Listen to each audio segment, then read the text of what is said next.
It was a quiet evening in Richmond, Virginia, the kind where the sunset paints the sky orange and the streets hum with the soft rhythm of summer. June 2020, a Friday, just past 6 p.m.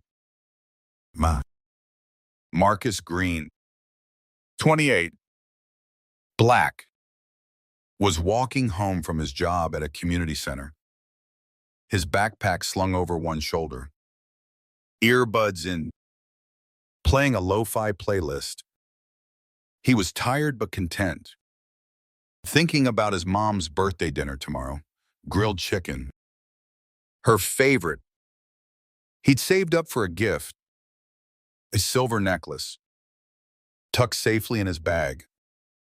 Marcus was careful, always had been, raised by a single mom, Latrice, who taught him to keep his head down, his manners sharp, especially around cops. Yes, sir. No, sir. She'd say, don't give him a reason. So when he saw the patrol car pull up, its lights flashing, he straightened, pulled out his earbuds, and prepared to be polite. He called the officer sir. It didn't matter. In seconds, he'd be face down on the pavement. His world turned upside down by a cop who saw his skin before his humanity. The officer, Patrick Dolan, was 35. White, a decade on the force, known for a quick temper and a record of complaints, mostly from black residents, that never stuck. He stepped out of the car, his hand resting on his holster. His eyes narrowed. You, he barked, pointing at Marcus, up against the wall. Marcus blinked, confused, his heart kicking up. Sir, what's this about?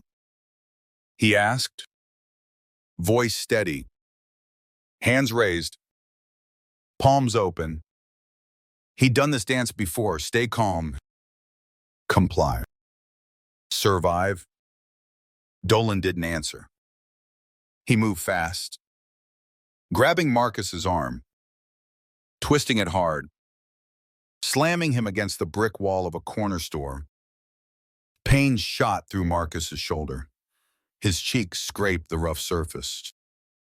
Sir, I didn't do anything, he said, breathless, still polite, still hoping.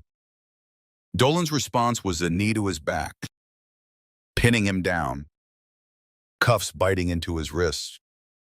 Shut up, Dolan snapped. We got a call, suspicious male. Your description. Marcus's mind raced. What call? He'd been walking, just walking, but he knew better than to argue. Not now. Not here. A small crowd gathered, shoppers, kids on bikes, an old man with a cane watching, whispering, some filming on their phones.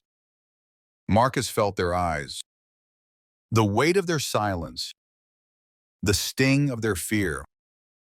He thought of his mom, her warnings, her tired voice. They don't need a reason. Baby. He thought of his kids at the community center. 10-year-olds who looked up to him, who'd ask Monday why his face was bruised.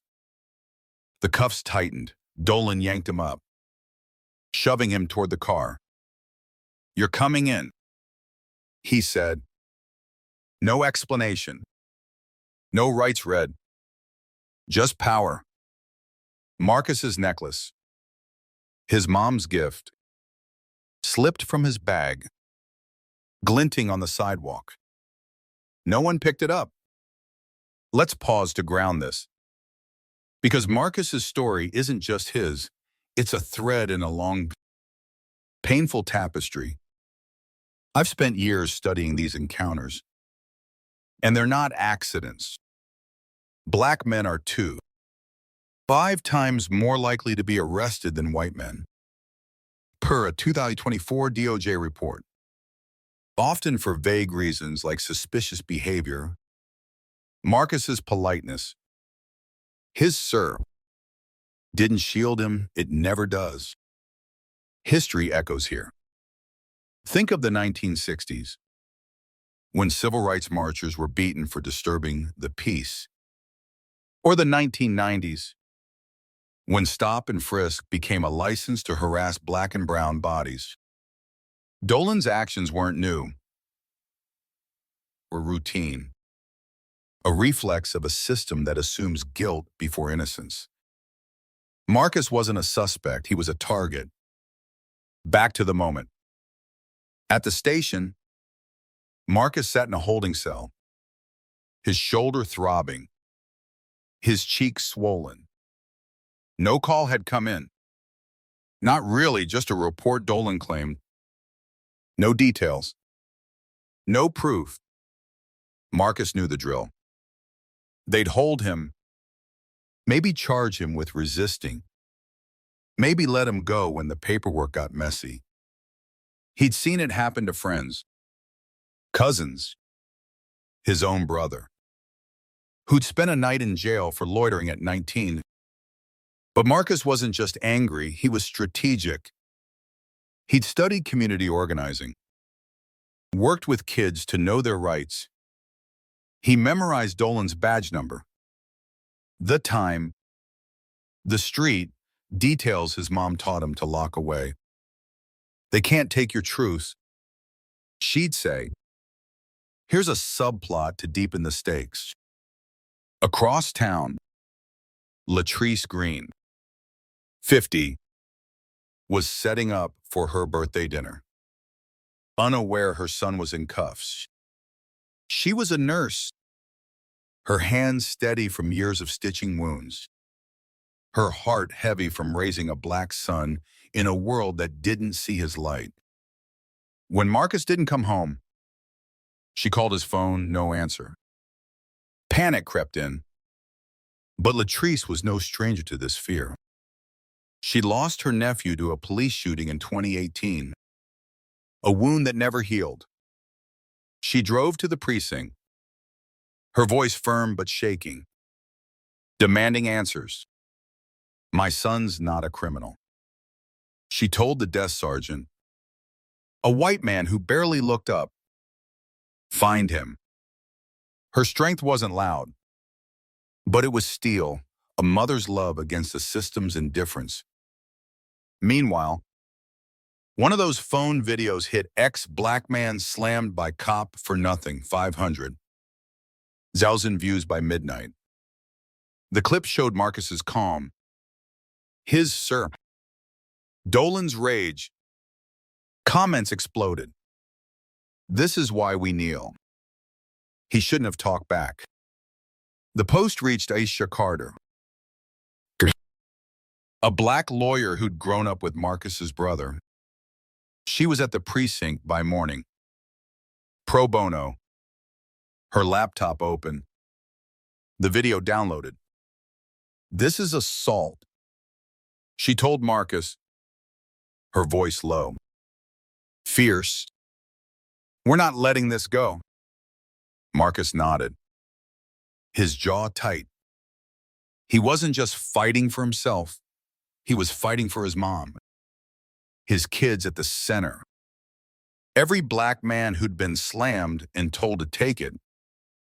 The case built fast. Aisha filed a complaint, excessive force, racial profiling, backed by the video and witness statements from the crowd.